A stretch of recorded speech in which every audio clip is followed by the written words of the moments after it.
أشرقت نفسي بنور من فؤادي حينما رددت يا رب العباد وانتشت روحي وصار الدمع يجري يا إلهي خذ بقلبي للرشاد.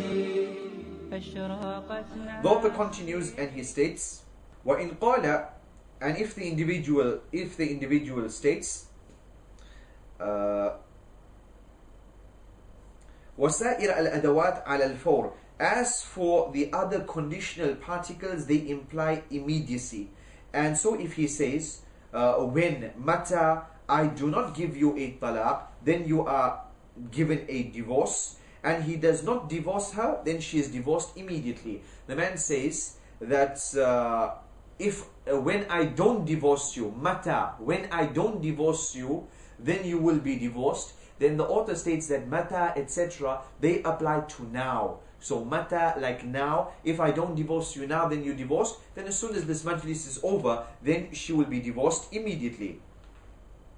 And he continues and he states, وإن قال متى لم أطلقك فأنت طالق ولم يطلقها طلقت في الحال وإن قال كلما لم أطلقك فأنت طالق فمضى زمن يمكن طلاقها فيه ثلاثا لم يطلقها طلقت ثلاثا إن كانت مدخولا بها. The author states, and if the man used the word كلما, which means every time, whenever and every time that I do not divorce you, then you are divorced by a talaq, and enough time has passed for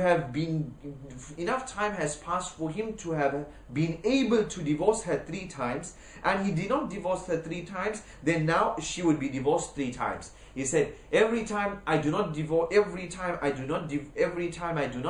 you, then you will be divorced. Then as soon as an amount of time which could have included 3 divorces passes, then she will be divorced 3 times. If she is a female whose marriage has been consummated, if she was a female whose marriage was consummated, because the female with whom marriage has not been consummated, only one divorce separates between yourself and her completely. So the second divorce didn't really take place because it happened upon a female who was already separated from you. And the third divorce didn't take place because it happened upon a female who was already separated from you. The female whose marriage has not yet been consummated, if she is divorced, one divorce totally separates between her and her husband, and the second divorce has no effect, third divorce has no effect at all. The author continues and he states, وَإِنْ قَالَ كُلَّمَا وَلَدْتِ وَلَدًا فَأَنْتِ طَالِقٌ, every time you give birth to a child, then you are divorced. And then فَوَلَدَتْ تَوْأَمَيْنِ طَلَقَتْ بِالْأَوَّلِ وَبَانَتْ بِالثَّانِي لِانْقِضَاءِ عِدَّتِهَا بِهِ وَلَمْ تَطْلُقْ بِهِ. If he says to her, whenever you give birth, then you are divorced from me, and she gives birth to twins, she is divorced on the delivery of the first child, and then her iddah is over upon the delivery of the second. Why? Because the female who is pregnant, her iddah is until she delivers. So when this female gave birth to the first child, then she was divorced. And she's still pregnant with the second child, and so her iddah will end when she gives birth to the second child. So as soon as she gives birth to the second child, then her iddah is over.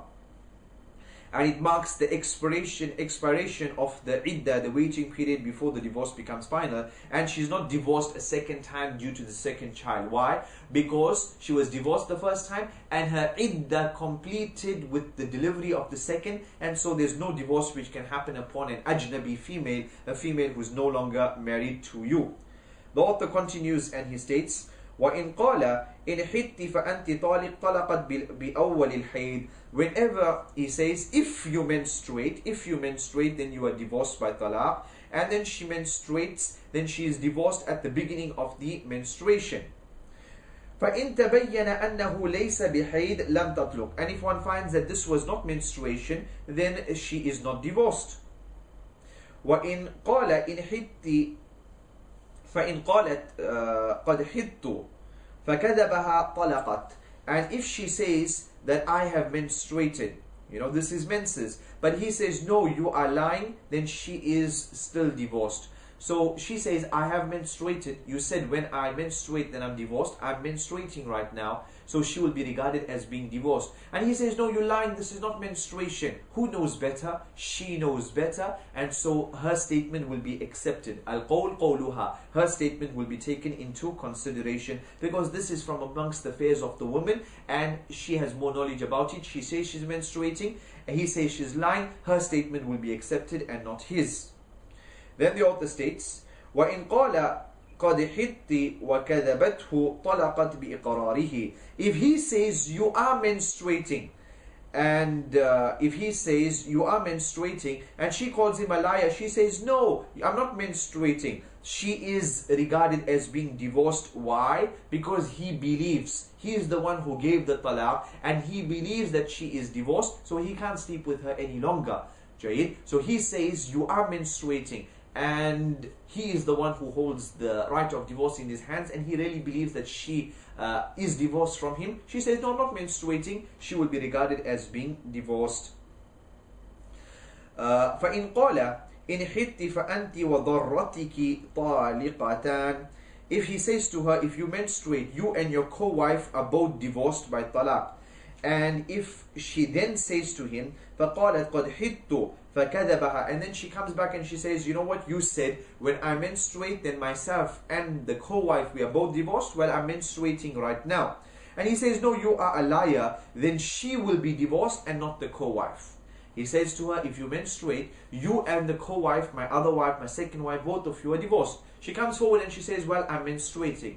He says, no, you are lying. So we'll say with regards to her, then she is divorced from him because she says that she is menstruating. As for the co-wife, she's not divorced because this man says that this wife is lying. So in summary of these masail, ya ikhwan wal akhawat, we state that ta'liq of divorce upon a condition, majority of the scholars state as soon as the condition is met, divorce takes place. Ibn Taymiyyah divides the issue into two categories. If you mean encouragement or prevention, regard it as an oath. If you really mean divorce, then divorce takes place. The next chapter, Bab ma yakhtalifu bihi adad at-talaq wa ghayrihi. The author states, the chapter with regards to the numbering of divorces, how the numbers of divorce differ in certain masail. The author states, Al-mar'atu idha lam yudkhal biha tabinuha at-talqa. If the wife is one whose marriage has not yet been consummated, then her divorce is a single talaq. This is by consensus of the scholars. If the female, one has not consummated marriage with her, then one divorce totally separates between both of you. And there is no raj'ah, there is no taking her back, there is no iddah for her, etc. Allah subhanahu wa ta'ala states in Surah Ahzab, verse number 45, يَا أَيُّهَا الَّذِينَ آمَنُوا إِذَا نَكَحْتُمُ الْمُؤْمِنَاتِ ثُمَّ طَلَّقْتُمُوهُنَّ مِنْ قَبْلِ أَن تَمَسُّوهُنَّ من قبل أن تمسوهن فما لكم عليهن من عدة تعتدونها فمتعوهن وسرحوهن سراحا جميلا. That if, for example, you got married and you divorced before, min qabli an tamassuhun, before you touched her, before there was consummation of the marriage, then there's absolutely no iddah for her, etc., etc., and both of you are totally separated. So there's no iddah. This also means you cannot take her back, and you are both separated completely, totally, based upon this one divorce. Then she can get married on the same day to someone else. There's no iddah whatsoever for her. If this man wants to get married to her after this, then yes, the following day, 2 days later, he can propose. It's up to her to accept. She accepts, they get married, no problem whatsoever. No need for another marriage to another man, etc., etc. So, if the wife is one whose marriage has not yet been consummated, and what's meant by consummation, we might have discussed, or we're still going to discuss, that according to majority of the scholars, consummation, no doubt, is the act of intimacy. And also majority of the scholars state that consummation would also be achieved if the husband and the wife were in seclusion. They were together alone, they were in khalwa, then this equals, khalwa equals dukhul. Khalwa equals consummation. Whereas the Shafi'i scholars and others say no, consummation is only the act of intimacy and nothing else. and we will discuss further بإذن الله تعالى. The author continues and he states, وتحرمها الثلاث من الحر والإثنتان من العبد إذا وقعت مجموعة. And a reunion, coming back together, any sort of reconciliation is made unlawful by 3 talaqs pronounced by the free man and 2 pronounced by the slave. We know this, that no room for reconciliation according to majority of the scholars if the man divorced his wife 3 times and if a slave divorced 2 times. Jayyid. If they are, adjust your translation, if they are combined, as in his saying, Jayyid. And remember, we are talking about the female whose marriage has not yet been consummated. Sulaiman got married to Sumayya. He has not been alone with her at all. He's in the hall, he's in the masjid, she's at home, and he's just made the nikah right now. And then he says, and so the author states, reunion is made unlawful by 3 talaqs pronounced by the free man or 2 pronounced by the slave if they are combined, as in his saying, you are divorced by 3 talaqs. If the man says to his wife, or he said to himself, I mean, she does not have to hear it, etc. You are divorced 3 times, or you are divorced, and you are divorced, and you are divorced, Jayyid. Then the author states, then there's absolutely no room for reconciliation, etc. Why? Because this will be regarded as 3 divorces. فلو قال إذا وقعت مجموعة, if for example they were all combined together, كقوله أنت طالق ثلاثا, he says you are divorced 3 times, or أنت طالق وطالق وطالق, you are divorced and divorced and divorced. وإن أوقعته مرتبا كقوله أنت طالق فطالق ثم طالق, أو طالق بل طالق, أو أنت طالق أنت طالق, أو إن طلقتك فأنت طالق ثم طلقها, أو كلما طلقتك فأنت طالق, أو كلما لم أطلقك فأنت طالق, أو أشباه هذا لم يقع بها إلا واحدة. Jayyid, the author states, we are discussing with regards to a female whose marriage has not yet been consummated, and according to majority, the husband and wife were not even in seclusion. If the man says to this female, you are divorced 3 times, then they are totally separated and they will not be allowed to get back together, except if she went and she marries someone else and this marriage totally broke down after some years, then only can she get back to the original husband. But if the husband said to her, you are divorced, and then you are divorced, and then you are divorced, or every time I divorce you, then add another divorce to it, and add another divorce to it, or these variations, then here the author states only 1 divorce will be counted. Why? Because the female whose marriage was not yet consummated, 1 divorce breaks all bonds between both of you. And so when the man said, I divorce you, and then I divorce you, and then I divorce you, the second and the third fell upon a female who was already separated from you. I repeat, the author is stating with regards to a female whose marriage was not yet consummated, or according to majority of the scholars, they were not alone together, they were not in seclusion. Then with regards to this female, 1 divorce does the job. The man will not have the option to take her back. There is no iddah for her, etc. She is totally free from him with 1 divorce. Okay. What if the man said to her, I divorce you 3 times in 1 wording? Then this is even worse. Then here she's separated, no doubt. Well, if 1 did the job, obviously 3 would do the job. But furthermore, she will not be able to reunite with him unless she marries another individual and this marriage breaks down. Then only can she come back to the original husband. But if the man said, you are divorced, and then you are divorced, and then you are divorced, then technically this is only 1 divorce. Why? Because the second divorce fell upon a female who was already divorced and separated from him. And the third divorce happened upon a female who was already separated from him, as opposed to the statement, you are divorced 3 times. Because here it's all in 1 wording, so all 3 happened and fell upon her in 1 go. So the author states,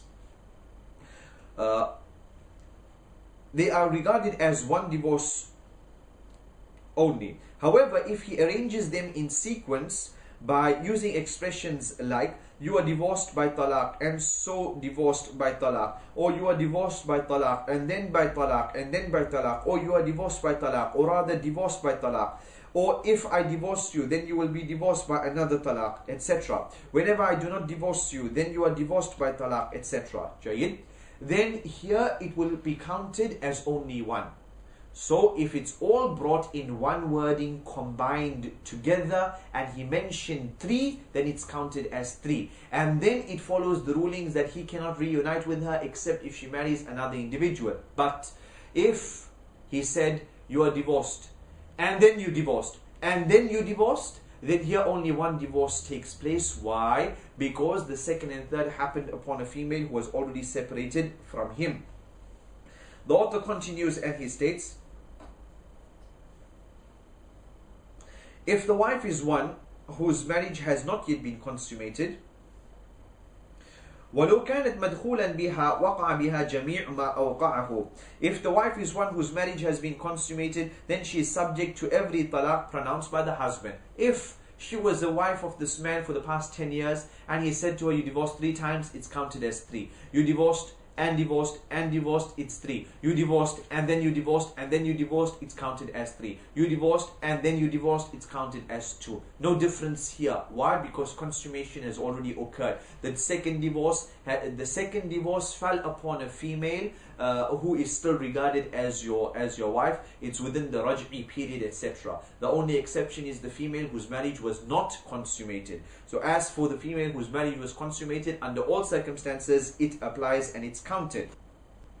The author continues and he states, ومن شك في الطلاق أو عدده أو الرضاع أو عدده بنى على اليقين وإن قال لنسائه إحداكن طالق ولم ينوي واحدة بعينها خرجت بالقرعة. If someone is doubtful with regards to the numbers of talaq, or with regards to talaq itself, or with regards to the number of times that the child was breastfed by the foster mother, etc., then his decision should be based upon what is known for certain. He has doubt. Has he divorced his wife 2 times or 3 times? We say leave out the doubt and go to yaqeen. Yaqeen will be 2. I doubt, did I divorce my wife or did I not divorce my wife? Yaqeen is you still married and no divorce has taken place. I have doubt whether the female, she's breastfed the child 5 times or 6 times. We say we doubtful with regards to 6 and you have breastfed her 5 times. And we know that this qa'idah, al-yaqeen la yazulu bishak, is one of the 5 main qawa'id in qawa'id al-fiqhiyya when it comes to the principles of fiqh. The author then states, if for example an individual states to his wives, one of you is divorced by talaq, without intending one of them in particular, then how does he select which one is divorced? He draws lots and that's how he selects. Why? Because definitely one is divorced. He's got 4 wives, he says one of you is divorced, and he didn't intend any one of them specifically. He can only afford 3 and so he divorces one. Well, here we state that we choose this one by drawing lots, casting lots. وإن طلق جزءا من امرأته مشاعا أو معينا كأصبع بعها أو يدها طلقت كلها إلا الظفر والسن والشعر والريق والدمع ونحوه لا تطلق به. If he divorces a part of his wife's body, and take note, we are talking about a part which is joined to her body, which cannot be separated from her body, either collectively or specifically, like he says, your fingernail is divorced, or your hand is divorced, or your leg is divorced, or your ear is divorced, then she will be regarded as being divorced. This will be counted as a divorce. Why? Because this cannot be separated from her, and you cannot divorce some and not divorce the other, and so a divorce would take place. This does not apply to the fingernail, the tooth, the hair, the saliva, the tears, the such like. So she is not divorced by divorcing them. He says your hair is divorced. She's not divorced. Why? Because this can be separated from her. Your fingernail is divorced. Your fingernail is divorced, and so she's not divorced. Why? Because this is munfasil, and this can be separated from her. If he states, أنت طالق نصف تطليقة أو أقل من هذا طلقت واحدة. If he says you are divorced half a divorce, or less than this, you are divorced a quarter divorce, then one divorce has taken place. He says you are divorced 2.5 times, she's divorced 3 times. You are divorced 1.5 times, she's divorced 2 times. Why? Because there's no such thing as half, etc. It is rounded off to the next number, and so 2 or 3, etc. divorces would be counted. Wallahu ta'ala a'lam. All that, bi'idhnillahi ta'ala, we take a short break, and once we return, we take the chapter Bab al-Raj'a and the chapter Bab al-Idda. Jazakumullahu khairan. Assalamu alaikum wa rahmatullahi wa barakatuh.